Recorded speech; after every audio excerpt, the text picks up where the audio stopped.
Hey, what's going on, guys? My name is Luke Style Gaming and welcome back to another video. Today I'm going to be talking about every single legendary sword in Swordburst 2.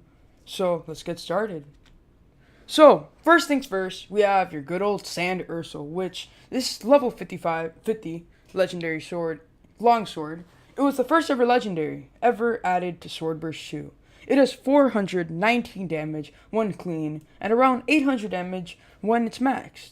The Floor 8 sword dropped by the Petal Knight is a reskin of the Sand Ursel. You've probably seen it before, except the Sand Ursel has a gem in the middle. As you can see Mark in the picture, he's modeling it.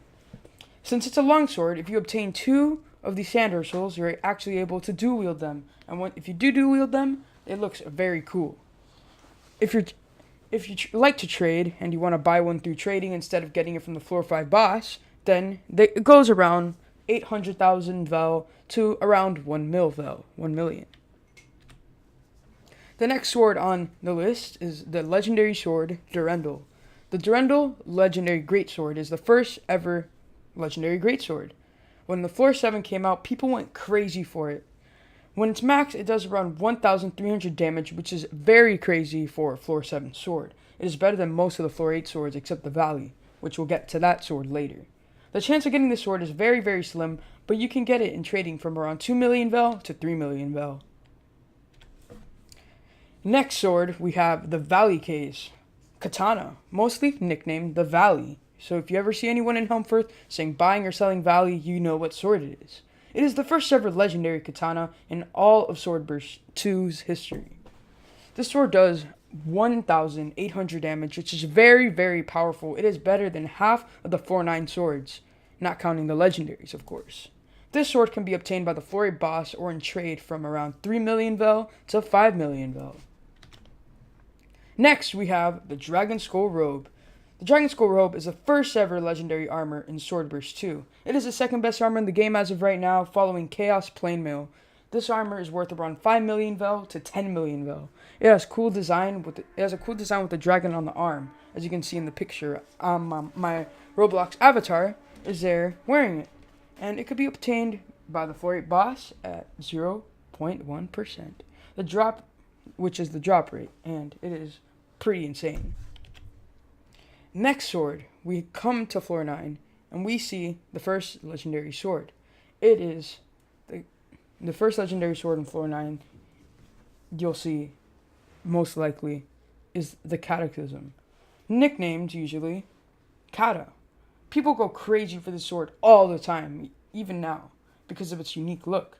It is a flipping scythe, come on, you can't go wrong about that sword.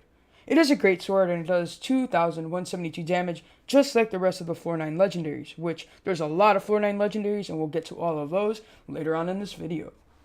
The sword is dropped by one of the mini-bosses in floor 9 called the Gargoyle Reaper. It is worth 55 million Vel when maxed, which is insane, making it one of the rare swords in the game.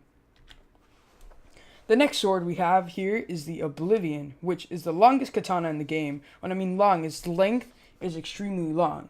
You probably think that's useless, but in reality, it's actually pretty good to have because of its range. It does the same damage as all the other floor 9 legendaries, but it has incredible range, as I just said. It is worth around 25 million to 40 million Vel. Since it's a katana, when you slash it, it has incredible speed. It is good for glitching bosses because of its range, and also can be dropped by the Gargoyle Reaper in floor 9. Next, we have the Suspension Longsword. Suspension is a dual-wield longsword for floor 9. It is very popular due to its unique appearance. Each blade is worth about 20 million Vel. It is able to be dual-wielded, and it looks sick when it is. It also can be dropped by the Gargoyle Reaper and is also a 0.1% drop rate. Next sword we have is the Orenmir. The Orenmir, usually nicknamed the Oren, is dropped by the floor 9 boss. It has a really cool design, which is why many people like to get it. It looks very cool. As you can see, I have it myself. It is a 0.1 chance of dropping, and it is worth 25 million. The next sword we have is the Hellreaver. The Hellreaver is a reskin of the Lirefly Claymore from floor 8, except it has some additions to it, as you can see the handle of it and all that. The sword is the best sword in the game PvP wise because has a bunch of amazing buffs such as health regen and 18% critical damage. It is very powerful. It is worth 25 million and is dropped by the floor 9 boss as well. Next, we have the Life Limit Longsword. That can be dual wielded, of course, since it's a longsword. It is dropped by the boss of floor 9 and it looks really cool. Each of the swords, if you want to buy both, they're both 20 million in trade, and they're really good collector's items. Next, we have the Chaos Plainmail. This is the best armor in the game, and it provides 15,000 defense when it is maxed. It is worth around 100 million vel. It can be dropped by the floor 9 boss, and it glows when you're in floor 9, which is really cool. The last thing is the Demon Shield, which is the first ever accessory to be legendary in all of Swordburst, which is pretty awesome. It gives you a bunch of buffs, and in trade it goes for around 30 million. It is dropped by the floor 9 boss, and it looks really, really cool. Make sure you guys subscribe, guys. We're about to hit 200 subscribers, guys. It has been a ride. We are not stopping here. We're going to try to hit 1,000 subscribers very soon. I really want to do that.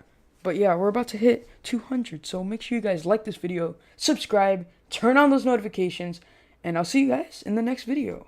Bye.